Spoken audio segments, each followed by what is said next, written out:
Voltamos, Brasil. WhatsApp liberado, 964450532. Fique à vontade. Quer mandar uma pergunta? Quer esclarecer uma dúvida? O momento é esse.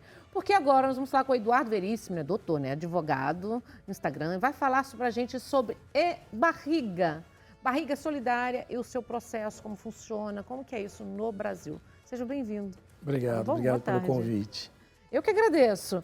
A gente tem sempre muita dúvida, muitas questões que passam na cabeça, como que funciona, como que é feito essa barriga no Brasil, como que a nossa lei funciona. Mas antes eu vou falar um pouquinho sobre você para os nossos convidados que estão lá em casa, combinado?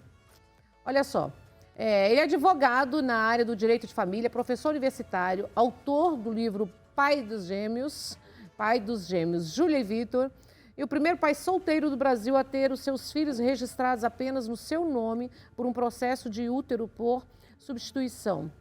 Legalidade do processo no Brasil, mitos e verdades, história. Nosso convidado vai falar para a gente no olhar jurídico do CRM e a relação ao processo de útero por substituição no Brasil. Qual é a diferença, então, entre o processo da barriga de aluguel, no exterior e aqui no Brasil? É justamente a questão começa pela questão da nomenclatura, né? Ainda que se pese que no Brasil usa-se muito a expressão barriga de aluguel. É porque tem que ter novela, né? Isso é permitido fora do país, né? Então, no exterior é permitido a barriga de aluguel. Aqui no Brasil a gente fala em útero por substituição ou, na verdade, barriga solidária. Solidária. Né? Quando você pensa no exterior, você tem a visão de que, na verdade, alguns países usam de brechas da lei para poder estar fazendo a barriga de aluguel. Aqui no Brasil, a gente segue resolução do CRM para poder fazer a barriga solidária. Quem pode fazer a barriga solidária é na família, fora da família? Como que funciona? Você tem que entrar com ação judicial? Como que funciona? É o processo mesmo? Então, no ano de 2016, saiu uma resolução do CRM permitindo que qualquer pessoa que não fosse parente colateral até 4º grau poderia ser útero por substituição, poderia ser uma barriga solidária, desde que houvesse, na verdade, a autorização do CRM. O que acontece é que ainda essa resolução não é conhecida de uma forma geral e muitas pessoas confundem, entendendo que o quê? Que só pode ser parente colateral até 4º grau. Ou seja, de repente uma mãe, uma prima, uma irmã. Mas hoje nós temos uma resolução de 2016 que permite que uma pessoa que seja uma amiga, que não seja necessariamente uma parente, pode ser. Porém, com o pedido feito pelo médico de reprodução assistido ao CRM e com essa autorização. Isso é muito complicado, porque lá fora nós sabemos, as pessoas vão lá fora, aluga, contrata, escolhe quem vai ser a barriga de aluguel lá, que é a barriga solidária no Brasil, e chega no hospital no período, vai acompanhando por fotos, esse sistema todo, e quando chega na hora vai lá e busca a criança, E lá se paga, e muito, E aqui no Brasil, como funciona? Diz que aqui no Brasil não pode ou pode? Então, a própria norma do CRM, a resolução do CRM, ela fala que não pode ter finalidade lucrativa. Então, a gente realmente não pode falar em pagamento. O que acontece fora do país é que, assim, alguns países se utilizam de uma brecha na legislação, ou seja, não tem legislação sobre o assunto, então eles se utilizam. E existem agências internacionais que, na verdade, fazem toda essa intermediação entre os pais genéticos, a barriga solidária, que lá no caso seria a barriga de aluguel. Então tem o pagamento da agência, tem o pagamento dessa intermediação e também da barriga de aluguel. Aqui não pode haver isso. Aqui o que na verdade nós temos é assim, uma clínica de reprodução assistida, eu como na verdade pai genético que tem a intenção de ter um filho e por exemplo, uma amiga minha que quer ser. Eu vou nessa clínica de reprodução assistida, comunico o médico fala, bom, vamos, na verdade, então pedir para o CRM autorizar para que seja feito esse movimento, baseado na resolução que foi criada em 2016, porque até 2016 não tinha essa possibilidade de não ser uma parente colateral até 4º grau. Era só em família mesmo que era poderia só ajudar, em família, uma irmã, uma mãe, uma prima que poderia ser. Então, hoje isso é possível, mas a resolução do CRM, ela é clara no sentido de que não pode haver a remuneração, a lucratividade. Por isso que você não tem agências que fazem esse tipo de intermediação. No Brasil. No Brasil. Mas lá fora só funciona assim. E como foi você, quando você fez essa decisão? No meu caso, na verdade, assim... Que foi bem inédito, Eu iniciei com o processo de adoção, O processo de adoção ele não foi para frente porque seria até uma outra pauta, mas a gente tem uma fila muito grande, mas também por perfis específicos. Tá? O pessoal às vezes reclama dessa questão no processo de adoção, mas é muito o perfil que você escolhe. Né? Porque, por exemplo, se você escolhe uma criança mais velha ou com alguma síndrome, um processo de adoção ele sai mais rápido do que se você escolher um bebê, se você, de repente, limitar isso a um recém-nascido. E o meu processo de adoção acabou não indo muito para frente. Até que um dia eu vi numa reportagem, num programa de televisão, que havia a possibilidade de fazer o processo fora do país, tanto nos Estados Unidos como no Nepal. E eu consegui entender, tanto que eu iniciei o processo no Nepal. E eu consegui, na verdade, entender como que era, né? Que você então pegava uma doadora anônima com o seu material genético e colocaria isso numa terceira pessoa que iria fazer a gestação. Então, essa pessoa que faz a gestação não é a mãe biológica. Não é a outra. Então, assim, é o material de uma doadora anônima ou um doador anônimo, no caso de mulheres. Eu pensei que fosse a mesma, não é, né? Não, são separados. São 3 pessoas. Você tem uma tríade. Você tem o pai genético, a doadora de óvulos, né? Ou doador de esperma, se for uma mulher. E você tem, na verdade, a útero por substituição. E quando eu vi que havia essa possibilidade, eu falei, poxa, vou entrar em contato então com essa empresa, que é uma empresa Sim. israelense, para tentar fazer o processo. Na verdade, havia a possibilidade de fazer nos Estados Unidos, né, que na época o dólar estava num valor menor que hoje, mas já era um preço expressivo, e no Nepal. E aí eu falei, bom, vou para o Nepal, em Katmandu, para verificar como que funciona. Só que, para minha infelicidade, eu cheguei no Nepal e teve o terremoto justamente quando eu estava no Nepal. E foi em abril, dia 25 de abril de 2015, salvo engano. E aí, consequentemente, fechou as portas por conta do terremoto, de toda a situação que aconteceu. Eu falei, bom, e agora? O que nós vamos fazer? Tinha uma abertura de legislação no México, em Tabasco. Falei, bom, então vamos para o México. Né? Então, fui para o México para tentar fazer. Fiz algumas tentativas, tinha algumas questões com os embriões. Em 2017, isso 2 anos entre o Nepal, na verdade, e o México, em 2017 mudou o governo, dia 1º de janeiro de 2017, dizendo que não poderia mais haver processo de útero por substituição, que não fosse com mexicanos, na verdade, com autorização judicial, heterossexuais, e tinha todo requisitos a serem seguidos. Por quê? Porque as agências internacionais estavam justamente se estabelecendo em Tabasco, no México, para poder fazer.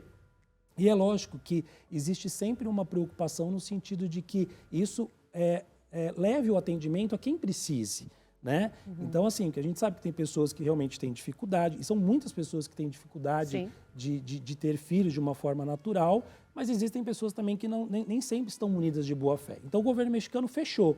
Quando o governo mexicano fechou... Nossa, foi complicado para você, hein? Foi bem complicado. Muita insistência, persistência. E aí, na verdade, quando o governo mexicano ele fechou, não podia sair... Se a útero tivesse grávida, não poderia sair do México com o bebê, porque na ocasião, um casal de franceses tinha tido uma criança que tinha sido confiscada pelo governo, que não poderia sair de lá. Resumindo a história, quando chegou em 2017, eu achei que não era para ser, que as coisas não eram para acontecer. Até que um amigo meu médico disse, você está sabendo que tem uma resolução de 2016 que permite que não seja uma pessoa que seja mãe ou irmã, até porque eu não tenho a figura de uma irmã, tenho um irmão. Aí eu falei, não. Ele falou, olha, tem um médico aqui em São Paulo que, na verdade, faz esse processo e que está querendo começar a movimentar. Eu falei, bom, mas eu não tenho nenhuma pessoa. Né? Só que, para minha felicidade, a filha de uma moça que trabalhava em casa, ela se sensibilizou muito com todo esse movimento. Ela falou assim, eu faço para você. Aí eu falei, pensei comigo, não vai fazer, aquela conversa trivial, não. Vai fazer. Ela falou, não, eu estou falando sério, eu faço para você. Eu falei, bom, se você faz para mim, então eu vou marcar, na verdade, no médico para nós irmos. Nós fomos lá no médico, ele falou, olha, vamos pedir autorização, então, como ela sendo uma amiga sua, e vamos seguir.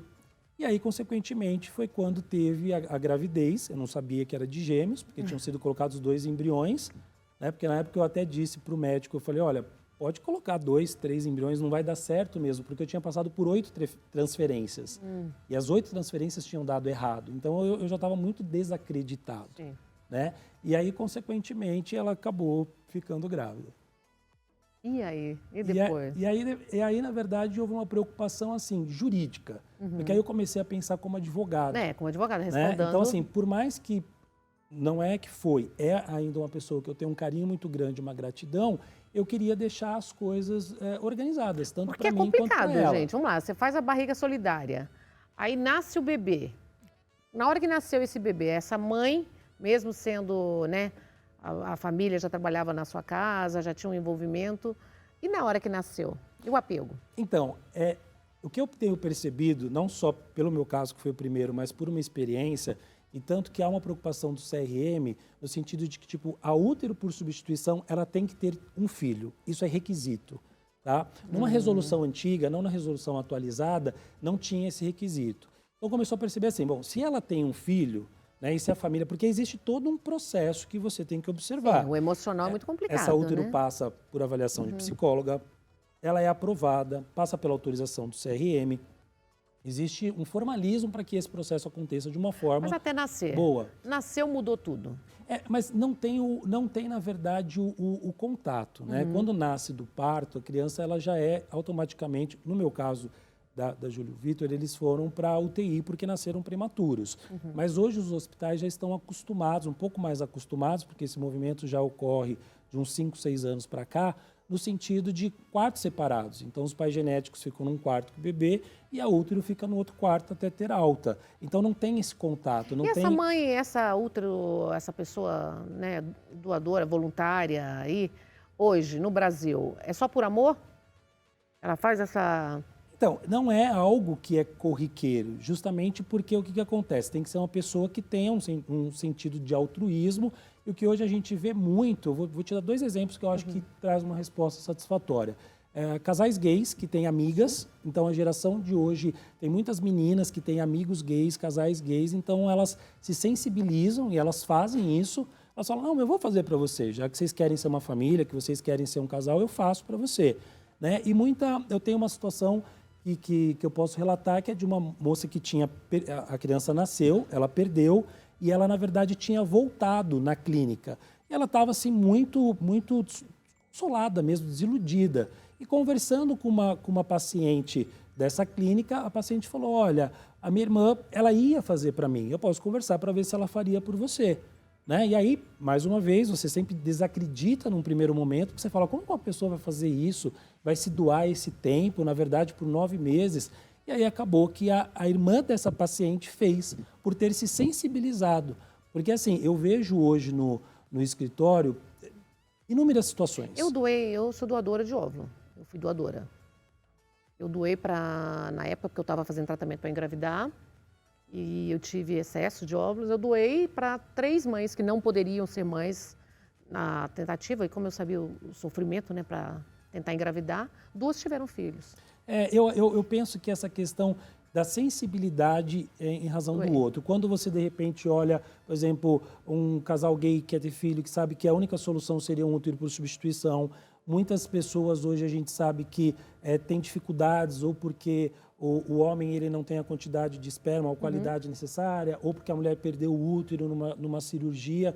Então, assim, é claro que um processo desse, ele não é um processo comum, né? Porque ele seria comum se você tivesse a questão da remuneração. Com certeza ia ter muita gente que queria pagar e muita gente que queria receber. Sim.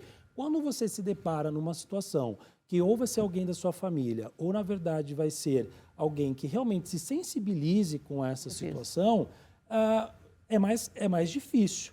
Mas, assim, depois dos meus filhos, nós já tivemos, assim, pela clínica, porque eu faço a parte jurídica, e é interessante depois falar um pouquinho dessa parte jurídica, mas depois do nascimento da Júlio Vitor, já nasceram mais de 20 crianças.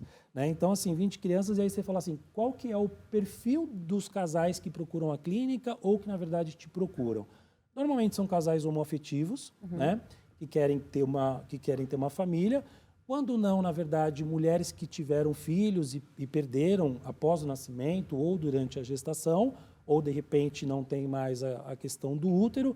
Ou, hoje em dia, a gente percebe também que são pessoas que, na verdade, são pessoas mais velhas, casadas com pessoas mais novas. Então, uma mulher de 54, 55 anos, casada com um de 38 anos. Aí que quer constituir família e consegue. E depois do nascimento, essa pessoa que gerou o filho, que carregou, ela Ela pode ver a criança judicialmente, estou perguntando, não pode mais ter contato? Não, na verdade, não há o porquê ter o contato, porque a pessoa sabe que, na verdade, fez um projeto, que não é filho dela, que naquele momento, naqueles 12 meses, ela se comprometeu com aquilo. Né? Então, assim, também nada impede, de repente, isso é muito da relação que você tem com a pessoa. Vou te falar de uma pessoa, eu conheço, né, o filho, né, do patrão dela, também queria ter, não conseguia. A homoafetiva, ela fez a barriga, nasceu o neném, mas ela sofreu tanto para entregar esse bebê, mesmo entregando nessas situações todas, e ele colocou ela de madrinha. Então, é uma possibilidade de ter ela um outro ficou madrinha, tipo de mas assim, o vínculo, sofrimento dela, e ela já tinha uma filha, mas assim, ela sofreu tanto, e a criança é apegada com ela, porque ela ainda continua trabalhando para os pais dele. Por isso que essa assistência, difícil, né? essa assistência multidisciplinar, envolvendo assistente social, psicólogo, ela é muito importante. Tem que Porque ser. sempre quando, por exemplo, você dá entrada no CRM, você, junto com o pedido do médico, você, na verdade, coloca o laudo da psicóloga. E a psicóloga, ela traz todo um histórico daquela útero e ela opina no sentido de se aquela útero está preparada ou não para fazer o processo. Então, pode haver uma situação de reprovação, no sentido de que a psicóloga entendeu que psicologicamente aquela pessoa não está preparada porque pode se apegar, pode não querer fazer, na verdade, a entrega.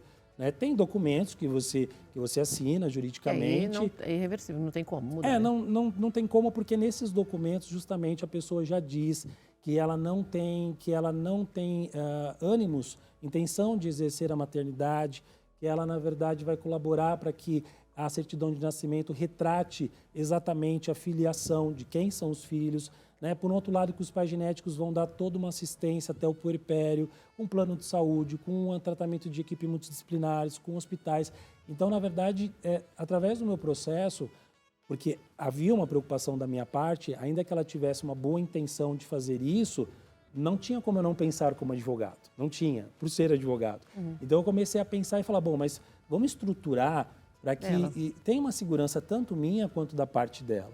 Né? E que foi aí que, na verdade, surgiu a questão da escritura pública. Então, hoje nós temos uma escritura pública de cessão temporária de útero, né? Que tem fé pública. Então, assim, não é algo que as pessoas, na verdade, me perguntam assim, se a pessoa não entregar, isso não é muito marginalizado? E eu costumo dizer que sim, é marginalizado se você entrar num grupo do Facebook, entrar em contato direto, né, ou de uma outra rede social que seja, entrar em contato diretamente com a pessoa, combinar de ir na casa dela, combinar um valor, e isso está à margem da ilegalidade. Agora, quando você, na verdade, segue lei, né? esses padrões de autorização do CRM, de, na verdade, laudo psicológico, de todo esse cuidado, aí você está amparado juridicamente. Qual é a sua rede social para todas as pessoas que neste momento precisam de um advogado e que tem esse mesmo sonho? EVI Advogados, né, que é do escritório, é a rede social que nós Imagina temos. na tela, diretor. Vamos lá, esse aí? Isso, esse é o meu pessoal, né? Eduardo V. Inocente. Mas também tem algumas coisas referentes Qual a idade das crianças? Hoje eles estão com 5 anos. Tem o Vitor lá, que é o de Batman Tem um comigo. Batman ali. Tem algumas outras questões, mas tem o escritório também que é EVI Advogados. Obrigada, parabéns, Imagina. viu? Obrigado, eu Que que bom que você não agradeço o desistiu, convite. né? Com todas as dificuldades, né? E é o que eu falo para todos os casais, né? Que cada não, porque as pessoas recebem muito não de todos os lados, seja aí um fortalecimento para o desejado sim. Porque acontece, é só você ter perseverança. Hoje eles estão com 5 anos, né? Aí e eu estou super feliz. Que bom, obrigada, viu? Imagina, Parabéns. Obrigado pelo convite. Nós vamos para o intervalo comercial, um minutinho só, não saiam daí que a gente volta já já com muito mais para você no Tarde Top.